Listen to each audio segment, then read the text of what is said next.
आणि यासह महानगरपालिकेच्या महासंग्रामामध्ये आज राज्यभरामध्ये नेमकं काय काय घडलं याचाही आढावा घेऊयात।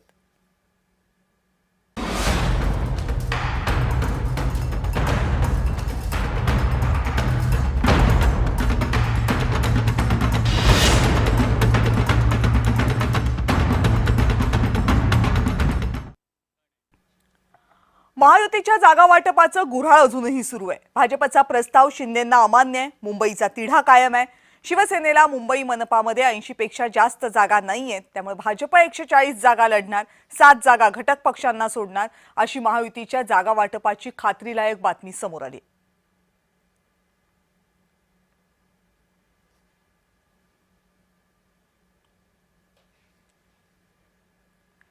आणि पश्चिम महाराष्ट्रातील भाजपचे नेते वर्षा बंगल्यावर पोहोचायला सुरुवात झाली आहे। पुणे, पिंपरी चिंचवड, सातारा आणि सांगली या जिल्ह्यामधले महत्त्वाचे नेते वर्षावर पोहोचलेले आहेत। यामध्ये मंत्री चंद्रकांत पाटील, अतुल भोसले, महेश लांडगे, सुरेश खाडे, अमित गोरखे, सुधीर गाडगीळ हे बैठकीसाठी उपस्थित आहेत। पिंपरी चिंचवड, पुणे आणि सांगली महानगरपालिकेच्या जागांवर इथं चर्चा सुरू आहे। दरम्यान मुंबईतल्या बहुतांश भाजप उमेदवारांबाबत शिक्कामोर्तब झाल्याची माहिती सुद्धा सूत्रांकडून समोर येते।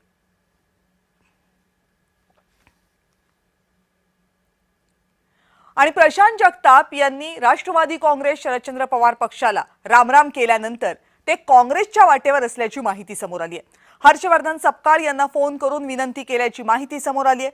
प्रशांत जगताप हे काँग्रेसमधून पुणे महानगरपालिकेची निवडणूक लढणार असल्याच्या चर्चा आहेत। जगताप 2 दिवसात काँग्रेसमध्ये प्रवेश करतील अशी खात्रीलायक माहिती आहे।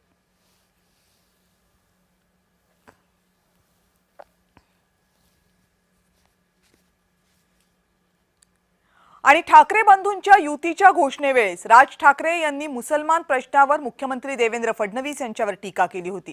फडणवीसांना राज ठाकरे यांनी वंदे मातरम म्हणायला लावावं अशा प्रकारचं प्रत्युत्तर दिलं होतं। त्यावर फडणवीसांच्या आव्हानाला संजय राऊत यांनी उत्तर दिले। भाजपला सोयीनुसार वंदे मातरमची आठवण होते असं राऊतांनी म्हटलं आणि भाजपवर हल्लाबोल केला। मी कधीच मुस्लिमांच्या कार्यक्रमाला जाणार नाही असं म्हटलंच नाही।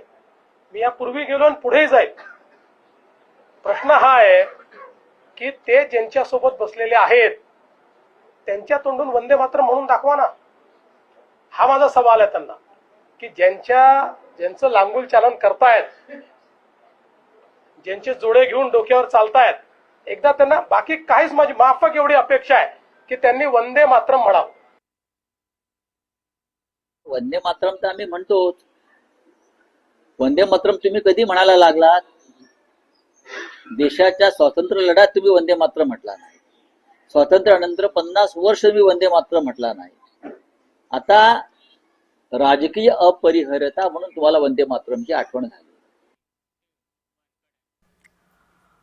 आणि शेलारांच्या अचूक गोलंदाजीनं मनसेचा तिफळा उडालाय।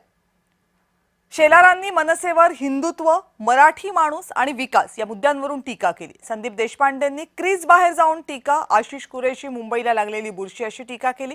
तर आम्ही मराठी माणसांसाठी सक्षम आहोत असंही विधान देशपांडेंनी केलं। 2 पक्ष का निर्माण झाले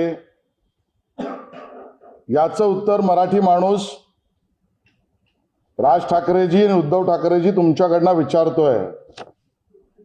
कुठल्याही मराठी माणसाने 2 पक्ष वेगळे करा, 2 भाऊ वेगळे करा यासाठी आंदोलन नव्हतं केलं। कोण करते हिरवा रंग? यांच्या डोक्यातच हिरवा रंग भरलाय। कुरेशी, आशिष कुरेशी म्हणजे मुंबईला लागलेली बुरशी आहे।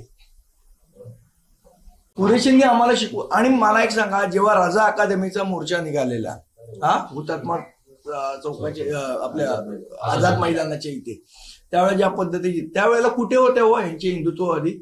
घरात सगळे शेपट्या करून बसलेले। आणि ठाकरेंनी स्वतःचं हित बघावं, मराठी माणसाची काळजी आम्ही करू।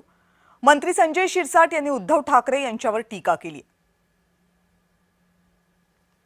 2.5 वर्ष महाराष्ट्रावर सत्ता होती, मराठी माणूस कुठे गेला? का दिसत नव्हता तेव्हा? तो कुठेतरी बाहेर गावी गेला होता, आज तो काय मुंबईमध्ये त्याचा येतोय आणि आता तुम्ही त्याचं हित पाहतायत। आता तुम्ही स्वतःचं हित पहा, मराठी माणसाचं हित पाहायला आम्ही सक्षम आहोत। आणि त्या पद्धतीने आमची वाटचाल सुद्धा सुरू आहे. आणि जळगावमध्ये महाविकास आघाडीतली बिघाडी दूर होण्याचे संकेत आहेत. शरद पवार गटाकडून आघाडीसाठी सकारात्मक संकेत दिले गेलेत. पहिली बोलणी फिसकटल्यानंतर स्वबळाची तयारी महाविकास आघाडीतल्या 3ही पक्षांनी केली होती. आता पुन्हा ठाकरे गटासोबत चर्चा सुरू झाली आहे. पवार गटाच्या संतोष चौधरींनी या संदर्भातली माहिती दिली आहे. आम्ही स्वबळावर लढायची घोषणा केली होती. उभाठाने बी केलेली आहे, बाकीच्यांनी बी केली आहे.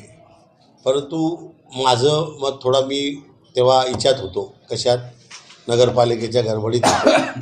तर म्हटलं मला जरा फ्री होऊ द्या, मग आपण काय असेल ते बघू. तर आता आमची चर्चा सुरू झालेली आहे. तर बघू त्या चर्चेमधून काय. आता 25शी आमची आत्ता चर्चा झाली एवढ्यात 5 मिनटं अगोदर. आणि लक्षात, तर असे विविध पक्षांशी माझी चर्चा आहे भाजप सोडून. तर त्या पद्धतीने मी करणार. भाजपशी आमची कोणतीही चर्चा होणार नाही. महापालिका जळगावच्या निवडणुका घोषित झाल्या आणि त्या ठिकाणी संतोष चौधरींना त्या ठिकाणी प्रभारी पद देण्यात आलं. मला विश्वासात घेऊनच हा निर्णय त्या ठिकाणी घेण्यात आला. आत्तापर्यंत कोणत्याही निवडणुकीमध्ये मी प्रभारी पद घेतलेलं नव्हतं. अगदी विधानसभा झाल्या, लोकसभा झाल्या किंवा अन्य नगरपालिकांच्या झाल्या, माझ्या प्रकृतीच्या कारणास्तव मी प्रभारी पद वगैरे स्वीकारलेलं नाही.